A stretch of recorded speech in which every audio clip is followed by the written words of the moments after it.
আল্লাহ রাব্বুল আলামিন আমাদেরকেও বলেছেন ওয়া আকিমিস সালাত, নামাজ কায়েম করো। আমাদেরকে নামাজ কায়েমের আন্দোলন করা লাগবে।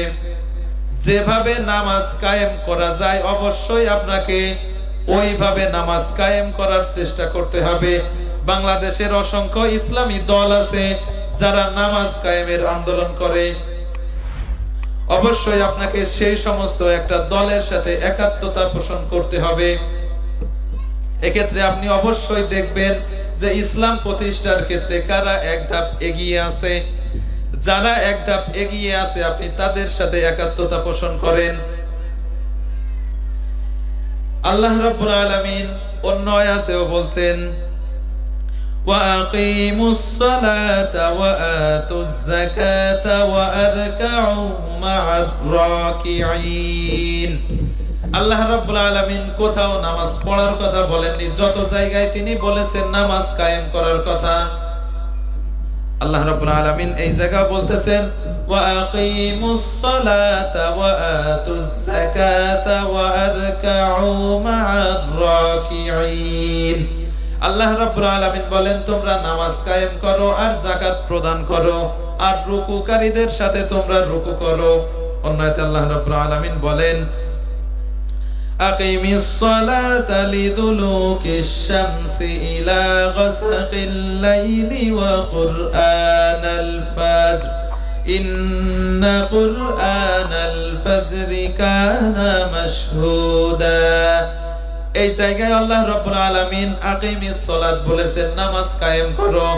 অন্যতে আল্লাহ রাব্বুল আলামিন বলেন ওয়া আকিমিস সালাতা তারাফাইন নাহারি ওয়া যুলাফাম মিনাল লাইল ইন্নাল হাসানাতি ইউযহিবনাস সাইয়্যাত যালিকা যিকরা লিয-যাকিরিন। আল্লাহ রাব্বুল আলামিন বলেন আর তোমরা নামাজ কায়েম করো দিনের দুই প্রান্তে এবং রাতে,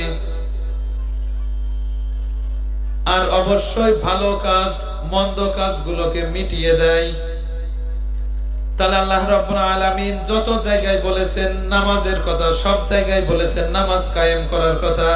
অবশ্যই আপনাকে আমাকে নামাজ কায়েম কিভাবে করলে করা যায় অবশ্যই সেইভাবে নামাজ কায়েম করার চেষ্টা করতে হবে। আর সারা জীবন যদি আপনি মানুষের হাত ধরে পায়ে ধরে বলেন ভাই আসেন একটু নামাজ পড়েন, ও যদি আপনারে বলে যে বেটা আমি নামাজ পড়বো না, কি করবি কর, আপনার করার কিছু আছে নেই। কিন্তু যদি ইসলামী রাষ্ট্র হয়, রাষ্ট্রে যদি ইসলাম প্রতিষ্ঠা হয়ে যায়, আল্লাহ রাব্বুল আলামিন বলেন আল্লাযীনা ইম্মাক্কান্নাহুম ফিল আরদি ইয়াকামুস সালাতা ওয়া আতাউজ যাকাত ওয়া আমারু বিল মা'রুফি ওয়া নাহাউ আনিল মুনকার ওয়ালিল্লাহি আকিবাতুল উমুর। আল্লাহ রাব্বুল আলামিন বলেন যদি কোন রাষ্ট্রে ইসলাম প্রতিষ্ঠা হয় তাহলে তোমরা চারটা কাজ লক্ষ্য করবে। এক নাম্বার, ইসলাম প্রতিষ্ঠা হওয়ার সাথে সাথে তারা নামাজের বিল পাস করবে যে এই দেশে কোনো মানুষ মুসলমান যে আছে আজান হওয়ার সাথে সাথে নামাজ অবশ্যই তাকে কায়েম করা লাগবে। বেনামাজি কোনো মানুষ রাস্তাঘাটে থাকতে পারবে না। আল্লাহ রাব্বুল আলামিন বলেন যদি ইসলাম প্রতিষ্ঠা হয় তাহলে এক নম্বরে তারা নামাজ কায়েম করবে। আমাদের বাংলাদেশ স্বাধীন হয়েছে প্রায় 50 বছরের বেশি, কিন্তু আজ পর্যন্ত এই বিলটা কেউ পাস করেছে কি? তার মানে বোঝা গেল এই পর্যন্ত কোনো ইসলামী শাসক বাংলাদেশের রাষ্ট্র ক্ষমতায় আসেনি। আমাদের চেষ্টা করতে হবে কিভাবে বাংলাদেশে ইসলামী রাষ্ট্র ক্ষমতার একজন শাসক কিভাবে দেওয়া যায়, ইসলাম কিভাবে প্রতিষ্ঠা করা যায়, নামাজ কিভাবে বাংলাদেশে প্রতিষ্ঠা করা যায়। অবশ্যই আপনাকে আমাকে সেই আন্দোলনে যোগ দেওয়া লাগবে। আল্লাহ রাব্বুল আলামিন বলেন উতলু মা উহিয়া ইলাইকা মিনাল কিতাব, হে নবী আপনি মানুষের সামনে কোরআন থেকে তেলাওয়াত করে বুঝাবেন। ওয়া আকিমিস সালাত, এবং নামাজ প্রতিষ্ঠা করবেন।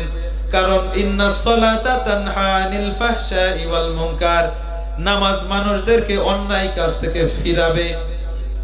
যখন সমাজে নামাজ কায়েম হয়ে যাবে তখন অন্যায় কাজ কমে যাবে। নামাজ আপনি মানুষদেরকে হাত ধরে পায়ে ধরে নিয়ে আসতেছেন নামাজ পড়ানোর জন্য, এই জন্য বাংলাদেশে নামাজ ঠিকই পড়তেছে, কিন্তু অন্যায় কাজও একইভাবে চালিয়ে যাচ্ছে। কিন্তু যদি ইসলামী রাষ্ট্র থাকতো, নামাজ যদি প্রতিষ্ঠিত থাকতো, তাহলে অন্যায় কাজ এইভাবে সচরাচর আমরা দেখতে পাইতাম না। আল্লাহ রাব্বুল আলামিন বলেন, ইন্নাস সালাতা তানহা আনিল ফাহশাই ওয়াল মুনকার, অবশ্যই নামাজ অন্যায় কাজ থেকে ফিরাবে। কিন্তু আপনি আমি নামাজ পড়তেছি, অন্যায়ও করতেছি, নামাজ আমাদেরকে অন্যায় কাজ থেকে ফিরাতে পারতেছে না। ভুল কি আল্লাহ পাকের না কোরআনের? ভুল কি কোরআনের? ভুল হচ্ছে আমাদের নিজেদের। কারণ আমি ওই যে প্রথমেই বললাম, আমরা অনেকেই আছি যে নামাজ কিভাবে পড়তে হয়, নামাজে কি পড়তেছি এর কিছুই আমরা জানি না। এই আয়াতের ভিতরে অনেক কথা আছে। প্রথমত হচ্ছে নামাজ, প্রথমত আল্লাহ রাব্বুল আলামিন বলতেছেন যে নামাজ অবশ্যই অন্যায় কাজ থেকে ফিরাবে। আল্লাহ পাকের কথা 100-এ 100 রাইট। কিন্তু আমরা নামাজের মতো পড়তে পারতেছি না, এই জন্য ওই নামাজ আমাদেরকে অন্যায় কাজ থেকে ফিরাতে পারতেছে না। যখন আমাদের নামাজের মতো হবে, তখন অবশ্যই অন্যায় কাজ থেকে নামাজ ফিরাবে।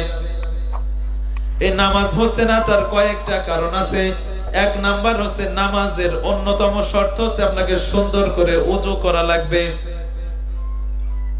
মনে হতে পারে যে হুজুর কি বলতেছে, সব তো আমাদের জানা বিষয়, কিন্তু অনেক মানুষ আছে যদি হাত তুলতে বলি হাত তুলতে পারবেন না। যে নামাজের ভিতরে ফরজ, নামাজের অন্যতম বৈশিষ্ট্য হচ্ছে ওযু করা লাগবে। এই ওযুর ফরজ কয়টা আছে অনেকেই আমরা জানি না। ওযুর ফরজ কয়টা আছে এইটা আপনাকে অবশ্যই জানা লাগবে, ভালোভাবে আপনাকে ওযু করা লাগবে। ওযুর ফরজ গুলো আমি এখন আর বলতে যাচ্ছি না, সময় সংক্ষেপ। দ্বিতীয় নাম্বার হচ্ছে নামাজের ফরজ কয়টা আছে, এই ফরজ গুলো আমরা জানি না। নামাজের ফরজ আছে 13টা। একটু বলি, নামাজের ফরজ আছে কয়টা? আমার আলোচনা আপনারা ক্লাসের মতো বসবেন, শিক্ষক যেভাবে ছাত্রদেরকে বোঝায় ওইভাবে, তাহলে বুঝতে পারবেন। মনোযোগ আছে আপনাদের? মনোযোগ আছে? আল্লাহ রাব্বুল আলামিন বলেন, ওয়া ইযা কুরিয়াল কুরআনু ফাসতামিউ লাহু ওয়া আনসিতু লাআল্লাকুম তুরহামুন। আল্লাহ রাব্বুল আলামিন বলেন, যখন তোমাদের সামনে কোরআন থেকে কথা বলা হয়, তখন তোমরা চুপ থাকবে এবং মনোযোগ দিয়ে আমার ওই কথাগুলো তোমরা শ্রবণ করবে, তাহলে অবশ্যই তোমাদের উপরে আমি রহমত নাজিল করব। তাহলে কথাগুলো শুনতে হলে মনোযোগ দেওয়া লাগবে আর চুপ থাকা লাগবে। মনোযোগ আছে? আছে? আচ্ছা, তাহলে আমি কি বলছিলাম, নামাজের ফরজ কয়টা? 13টা। এই ফরজের ভিতরে এক নাম্বার হচ্ছে শরীর পাক। এক নাম্বার কি? শরীর পাক। আমরা এই জায়গায় অনেক মানুষ আছি যে 60 বছর 70 বছর 80 বছর পর্যন্ত নামাজ পড়তেছি, কিন্তু আজ পর্যন্ত জানি না ফরজ গোসলটা কিভাবে করতে হয়। আমরা অনেকেই জানি না, অথচ ওই কাজ কিন্তু আমরা সবাই করতেছি। মাইন্ডে নিয়ে না, ওই কাজ সবাই করতেছে, কিন্তু জানে না যে ওই গোসলটা কেমনে করতে হয়। এটা লজ্জার বিষয় কিনা? ওই কাজটা যত লজ্জার বিষয়, তার চেয়ে না জানাটা বেশি লজ্জার বিষয়। এটা যদি এখন আমি বলতেছি না বিস্তারিত ভাবে, যাদের জানা নেই অবশ্যই জেনে নেবেন যে ফরজ গোসলটা কিভাবে করতে হয়। আপনার যদি গোসল না হয় জীবনেও নামাজ হবে না। তাহলে আপনার প্রথমে শরীর পাক হচ্ছে না। এই শরীর আপনি দুই ভাবে পাক করতে পারেন। এক নাম্বার হচ্ছে কোন নাপাকি যদি লাগে, তাহলে ধুয়ে মুছে সাফ হয়ে যায়। কিন্তু শরীরের ভিতরে যদি নাপাক খাবার চলে যায়, হারাম খাবার চলে যায়, নামাজ 5 ওয়াক্ত পড়তেছে কিন্তু সুদ খাচ্ছে, 180 মাইল বেগে সুদ খাচ্ছে, ও পৃথিবীর সমস্ত পানি দিয়ে যদি ওযু গোসল করে জীবনেও পাক হওয়া সম্ভব? জীবনেও পাক হওয়া সম্ভব না। এই জন্য প্রথম আপনাকে শরীর পাক করতে হবে। শরীর, মন দুইটাই আপনাকে পাক পবিত্র থাকা লাগবে। এরপরে কাপড় পাক। অনেকেই আছে দাঁড়ায় পেশাব করে, একটু কুলুপ করার সময় পায় না। বিশ্বনবী সাল্লাল্লাহু আলাইহি ওয়াসাল্লাম তিনি দুইটা কবরের পাশ দিয়ে যাচ্ছেন। বিশ্বনবী বলেন, সাহাবীরা তোমরা দুইটা খেজুরের ডাল ভেঙে নিয়ে আসো।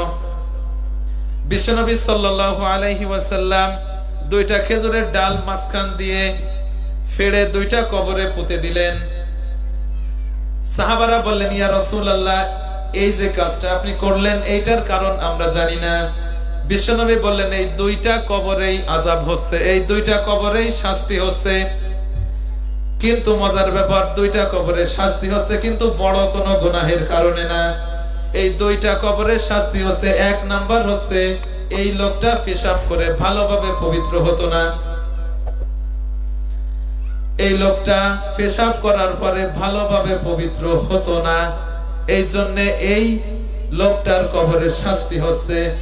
আর দ্বিতীয় নাম্বার লোকটা হচ্ছে দুইজনের কথা, একজনের কথা আর একজনের কাছে লাগিয়ে গ্যাঞ্জাম বাদাই দিয়ে হজে চলে যাইতো। আর এই পাশে দুই দল, একদল মারামারি করে হাসপাতালে আর একদল জেলখানায়। এরকম লোক আছে না নেই? এই নামিমা, এই সমস্ত লোকরা, বিশ্বনবী বলেন, এই দুইটা ছোট ছোট অপরাধের কারণে এই দুইটা কবরে আল্লাহ পাক শাস্তি দিচ্ছেন। তাহলে একটু হিসাব মিলান যে আমরা কত লোক আছি যে ভালোভাবে পেশাব করে পবিত্র হওয়ার সময় আমরা পাই না। যাই হোক, বলার এই আয়াতে অনেক কথা, আমি সারা দিন সারা রাত বললেও শেষ হবে না। যাক, যে কথাটা বললাম অনেক কথা বাকি আছে, যেটা জানার দরকার এটা আপনার জেনে নেওয়া লাগবে। কারণ আপনার কি রোগ হয়েছে এটা ডাক্তার বলতে পারবে।